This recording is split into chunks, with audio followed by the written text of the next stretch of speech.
Jangan lupa untuk terus memberi komen, like, share, dan subscribe. Terima kasih. Hubungan gelap suami dan pembantuku. Bab 112. Bertemu Meli dan Natalia. Tidak terasa waktu terus berlalu, hingga 1 bulan berlalu. Pagi itu, aku dan Pak Reno sudah berada di bandara. Kami baru saja menghabiskan bulan madu di Paris selama 1 pekan. Pak Reno sengaja menitipkan kendaraan kami di pihak bandara. Bila kami kembali, tidak harus merebutkan Pak Tono untuk menjemput kami. Kanda di sini saja, biar aku yang masuk ke dalam. Takutnya, bila Kanda ikut masuk, pasti akan heboh. Ucapku saat mobil sudah berhenti di parkiran toko. Biarkan saja sayang. Lambat laun, mereka juga akan tahu kalau aku ini suamimu dan kamu adalah istriku. Takutnya jika mereka tahu, mereka akan segan padaku. Jika mengetahui aku adalah istri seorang bos besar. Kenapa si Rebit ini jadi orang terkenal? Mengenalkan istri sendiri saja bisa jadi heboh dan menggemparkan sisi kota. Baiklah, tapi sebelum Dinda turun, Kanda mau Dinda cium Kanda terlebih dulu. Jangan lebay, ini tempat umum. Kanda diam dan jangan kemana-mana. Paham? Cup. Belum juga aku keluar dari dalam mobil. Sebuah kecupan mesra mendarat di pipiku. Jangan lama-lama, ibu pasti sudah menunggui kita di rumah. Iya, segera aku keluarkan 2 kantongan plastik dari dalam mobil sebagai oleh-oleh buat Nisa dan karyawan toko. Kujinjing 2 kantong plastik itu masuk ke dalam toko. Melihat kedatanganku, karyawan toko yang lagi santai saat itu segera berlari menghampiriku. Sementara yang bertugas masih fokus dengan para konsumen. Nisa benar-benar sudah melatih mereka cukup baik dalam melayani para pelanggan. Itu dia. Sekarang kita beri pelajaran padanya. Ucap seorang perempuan memandangiku dari jauh. Jangan dulu. Kita tunggu momen yang tepat. Lihat, para karyawan mengerumuninya.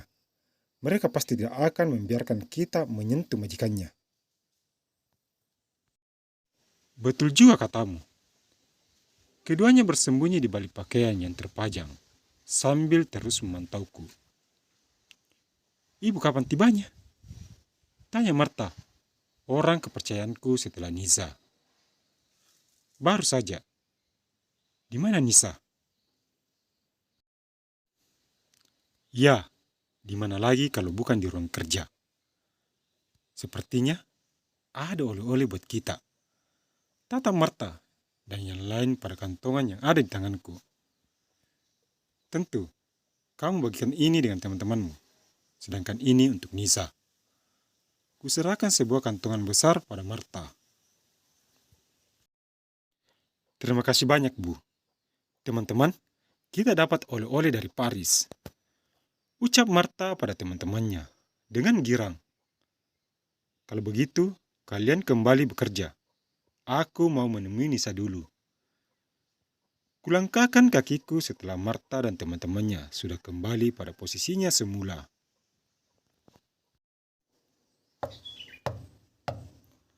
Kuketuk dan pintu sebanyak 3 kali, sembari mengucapkan salam. Tidak lama kemudian terdengar langkah kaki mendekat. Mbak, kapan tiba? Kenapa tidak langsung berkabar? Nisa menghamburkan pelukannya, saking senangnya. Biarkan aku masuk dulu, Nisa. Kamu jangan lebay kayak Reno. Iya, maaf. Kami berdua masuk dan duduk di sofa. Kami baru saja tiba dan langsung kemari sebelum pulang ke rumah. Ini, ada sedikit oleh-oleh untukmu. Kuserahkan sebuah kantongan berisi dos pada Nisa. Apa ini, Mbak? Dibuka saja dulu. Dengan pelan-pelan sekali. Nisa membuka dos itu dan mengeluarkan isinya. Kedua matanya terbelalak dengan wajah tak percaya. Mbak yakin dengan ini? Itu pantas untukmu. Apa kamu menyukainya? Tentu saja aku menyukainya. Sudah lama aku menginginkan tas seperti ini. Tapi belum kesampaian. Malah dapat gratis dari Mbak. Terima kasih banyak, Mbak. Nisa kembali memelukku. Sudah, kalau begitu aku pulang dulu. Kasihan Reno, sudah menunggu di luar. Kenapa tidak langsung menyuruhnya masuk? Aku masih ingin cerita-cerita dengan Mbak. Kalau dia masuk, kamu tahu sendiri apa yang akan terjadi di dalam toko ini, bukan? Soal curhat-curhatnya, besok kita lanjutin lagi. Apa mau aku antar? Tidak usah, kamu lanjutin pekerjaanmu. Kalau begitu, sampai jumpa esok. Aku berdiri dan melangkah keluar. Belum juga sampai pada pintu keluar. Tiba-tiba, dua orang memegang tanganku. Masing-masing kiri dan kanan. Kalian mau apa? Ku coba melepaskan diri, tapi pegangan mereka cukup kuat. Kamu ikut kami sekarang. Ucap salah satu di antara mereka. Kalau aku tidak mau, kalian mau apa? Terpaksa, kami akan menyeretmu. Lakukan kalau kalian bisa.